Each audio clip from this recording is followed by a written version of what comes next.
Hi everybody, welcome back.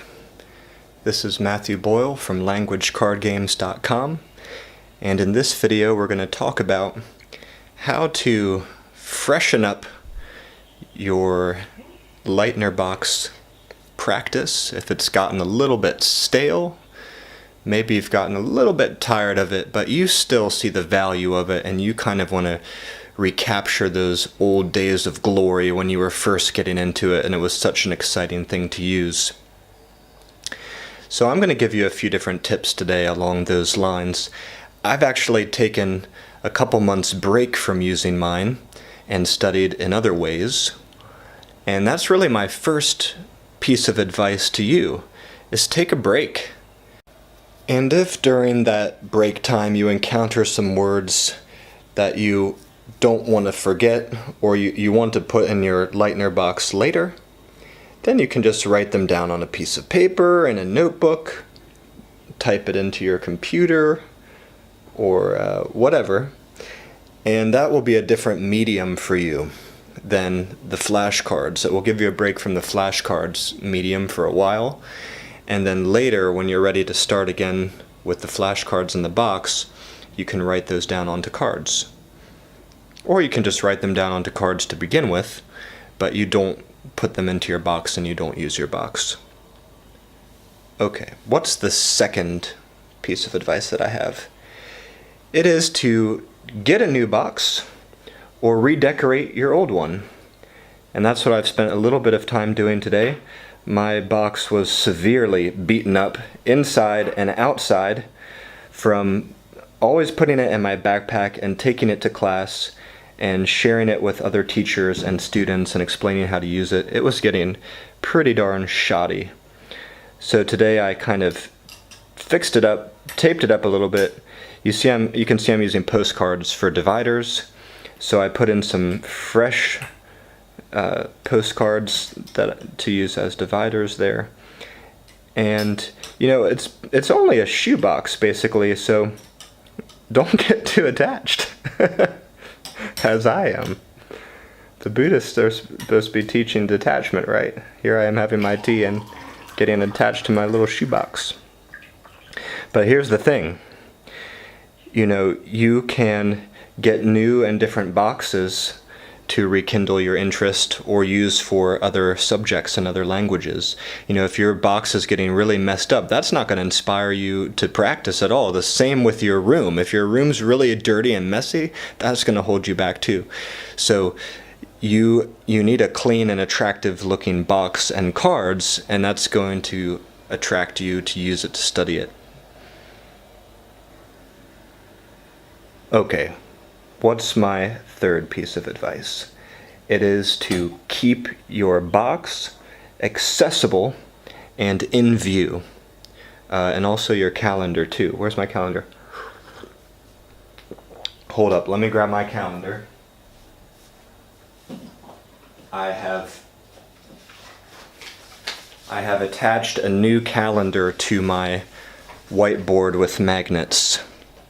So this is the Leitner Box calendar, and I have many of these printed up for many, many months, maybe more than a year. I had used the same paper, and I was proud of it. I just kept circling back through, and it was covered with ink, and I used different symbols to cross off every day. I don't know where it is now. Now I hope I didn't throw it out because it was really like a trophy. And I had also written on the back of it some ideas for how to use the Leitner box better. But I do think it's important sometimes to have a clean slate. So I got a new, clean calendar. And this is a really practical, concrete tip that I hope you'll consider deeply.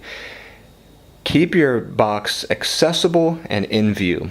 So before, I used to put my lid on the box after I would finish, and I would take off the lid and take out my calendar before I started every time.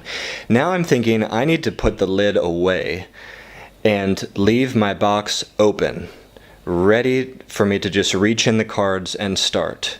You know, any barrier you can remove to your study session for the day, remove it. So, and you can keep this on the side of your desk, or maybe next to your bed, on the floor on one side of your bed, or on the nightstand on one side of your bed, or on a window ledge. And for this, I recommend you tape it up on the wall nearby, maybe tape it on the side of a bookshelf, or magnetically attach it to a whiteboard or something. Keep these things in view. Keep the checks that you will start to make on here in view, and that will encourage you to keep going, and there will be just nothing to slow you down in the least. Okay, number 4. Number 4 is break your box out and teach it to others. Teaching to others can really inspire you to continue doing something for yourself.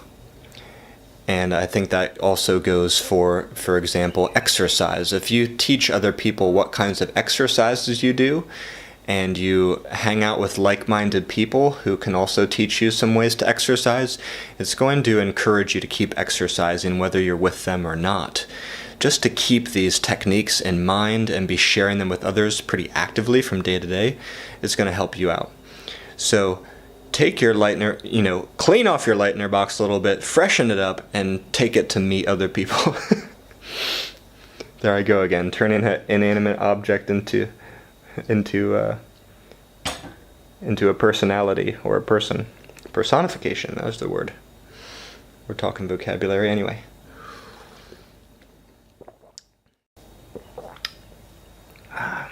This tea is good. And it helps me focus, helps me study. So, let's go to the last thing. This last idea, I actually haven't tried it yet with anybody, but I thought it was a very novel idea that I would like to share with you, and it's have a Leitner Box Race. So let's imagine this. I don't see why it wouldn't work. If you have a friend who wants to do a Leitner Box as well, you see, according to the calendar I have, it's 64 days, so a little over 2 months. But there's different types of schedules and calendars you could use. This is not the only one by any means. But I was thinking, because I have a mind for coming up with games, you could agree with someone to put in a set number of flashcards into level 1 every day and see who can get all of the cards graduated from their box first.